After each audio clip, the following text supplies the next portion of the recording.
பண்ணுங்க அவ்வளவுதான். செய்தி சார் நல்லா இருக்கு.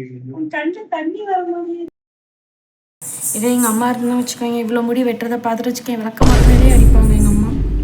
எங்கள் அம்மா இல்லாத ஐயோ எனக்கு வெட்டுறது கரெக்டாக தப்பா, வெட்டலாமா வேணாவா? முடி இல்லாதப்ப முடி வளரலன்னு வந்து ஒரு வேதனை இருக்கும். முடி வளர்ந்ததுக்கப்புறமா கொழுப்பு எடுத்துகிட்டு போய் முடியை வெட்டுறேன். இதுதான் அப்படியா? மற்றவங்க எல்லாருமே அப்படி தானேன்னு தெரில.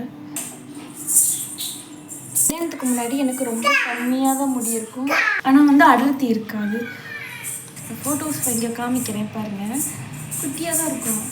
நான் உங்களுக்கு ஃபோட்டோஸ் காமிக்கிறேன். 1000 தடவை யோசிச்சு ஒரு வழியாக முடிய வெட்டிட்டேன். அடுத்து என்ன அருண்கிட்ட என்ன சொல்லணும்னு தெரியல, பார்த்துக்கலாம். அப்புறம் சின்ன டிரான்சாக்ஷனுக்காக சின்ன சின்ன கிளிப்ஸ்லாம் எடுத்தேன். அதான் இவெல்லாம் பாரு, நீயே பாரு, நல்லா இருக்கு. எனக்கு பிடிச்சிருக்கு.